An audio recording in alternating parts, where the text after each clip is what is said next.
അസ്സലാമു അലൈക്കും. അൽഹംദുലില്ലാഹി റബ്ബിൽ ആലമീൻ. Welcome to my YouTube channel Islam solution. നബി സല്ലല്ലാഹു അലൈഹി വസല്ലമ തങ്ങൾ അന്ത്യവിശ്രമം കൊള്ളുന്ന മദീന, റൗള ഷരീഫ് എല്ലാം കാണാൻ ഒരുപാട് ആഗ്രഹിക്കുന്നവരാണ് നമ്മൾ എല്ലാവരും. ഒരു വട്ടമെങ്കിലും ഉംറ ചെയ്യാൻ ആഗ്രഹിക്കാത്തവരായി ആരും തന്നെ ഉണ്ടാവില്ല. ഈ സ്ഥലങ്ങൾ എത്ര കണ്ടാലും മതിവരാത്ത സ്ഥലങ്ങളാണ്.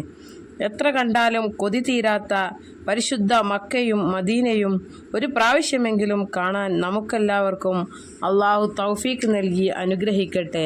ആമീൻ ആമീൻ യാ റബ്ബൽ ആലമീൻ. ഇതുവരെ കാണാത്ത ആളുകൾ ഒരു പ്രാവശ്യം കാണാൻ അവിടെ എത്തിപ്പെടാനുമായിരിക്കും അവർ ആഗ്രഹിക്കുന്നത്. ഒരു പ്രാവശ്യം കണ്ടവർ തന്നെ ഇനിയും പോകാൻ കഴിയണേ എന്ന് പറയുന്നത് നമ്മൾ കേൾക്കാറുണ്ട്. പ്രിയമുള്ളവരെ, നമുക്കെല്ലാവർക്കും മക്കയും മദീനയും കാണണ്ടേ? അതിന് സഹായിക്കുന്ന വളരെയധികം ശക്തിയുള്ള നമ്മുടെ മുഹമ്മദ് നബി സല്ലല്ലാഹു അലൈഹി വസല്ലമ തങ്ങൾക്ക് സന്തോഷം നൽകിയിട്ടുള്ള ഒരു സൂറത്തിനെ കുറിച്ചാണ് ഞാൻ ഇന്ന് പറയുന്നത്. നബി സല്ലല്ലാഹു അലൈഹി വസല്ലമ തങ്ങൾ സഹാബികളോട് പറഞ്ഞു, രാത്രി എനിക്ക് ഒരു സൂറത്ത് അവതരിച്ചു. ഈ ദുനിയാവിലും അതിലുള്ള മുഴുവൻ വസ്തുക്കളും എനിക്ക് കിട്ടുന്നതിനേക്കാളും ഇഷ്ടം ഈ സൂറത്ത് ഓതലാണെന്ന് നബി സല്ലല്ലാഹു അലൈഹി വസല്ലമ തങ്ങൾ സഹാബാക്കളോട് പറഞ്ഞിട്ടുണ്ട്. കടമുള്ളവരുടെ എല്ലാ കടങ്ങൾ വീടാനും, ജീവിതത്തിൽ പരാജയപ്പെട്ടവർ വിജയിക്കാനും, ഭാഗ്യങ്ങൾ കൈവരാനും, രോഗങ്ങൾ മാറിക്കിട്ടാനും, വീട് പണി പെട്ടെന്ന് നടന്നു കിട്ടാനും, ഈ രീതിയിൽ ദുനിയാവിലെ എല്ലാ ഹൈറും ബർക്കത്തും ഈ സൂറത്ത് പതിവാക്കുന്നവന് ലഭിക്കുന്നതാണ്. മദീനയിൽ വെച്ചാണ് ഈ സൂറത്ത് നബി സല്ലല്ലാഹു അലൈഹി വസല്ലം തങ്ങൾക്ക് ഇറക്കപ്പെട്ടത്.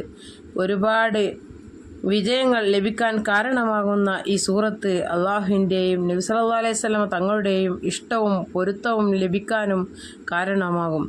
ഇത്രയും നേട്ടങ്ങൾ കൈവരിക്കാൻ കഴിയുന്ന ഒരു സൂറത്താണ് പരിശുദ്ധ ഖുർആനിലെ 48-ാം അധ്യായമായ സൂറത്തുൽ ഫത്ഹ്. 29 ആയത്തുകൾ മാത്രം അടങ്ങുന്ന വളരെ എളുപ്പം ഓതിത്തീർക്കാൻ കഴിയുന്ന ഒരു സൂറത്താണ് സൂറത്തുൽ ഫത്ഹ്. പരിശുദ്ധമാക്കപ്പെട്ട മക്കത്തും മദീനത്തും എത്താൻ കൊതിക്കുന്നവർ ഈ സൂറത്തിനെ എങ്ങനെയാണ് ഓതേണ്ടത് എന്ന് പറഞ്ഞു തരാം. ആദ്യം വുളൂ ചെയ്തതിന് ശേഷം കിബിലക്ക് മുന്നിട്ടുകൊണ്ട് പൂർണ്ണമായും ഔറത്ത് മറച്ച് മറ്റ് സംസാരങ്ങളെല്ലാം ഒഴിവാക്കി വളരെ ശ്രദ്ധയോടെ ഈ സൂറത്ത് ഓതുക. നമ്മുടെ നിയ്യത്ത് മനസ്സിൽ വെച്ചുകൊണ്ട് ഇത് ഓതാൻ തുടങ്ങുക. ഇങ്ങനെ ഖുർആൻ ഓതുമ്പോൾ പാലിക്കേണ്ട മര്യാദകൾ പാലിച്ചുകൊണ്ട് തജ്വീദ് അനുസരിച്ചുകൊണ്ട് ഖുർആൻ ഓതിയാൽ ഫലം പെട്ടെന്ന് കിട്ടുന്നതാണ്.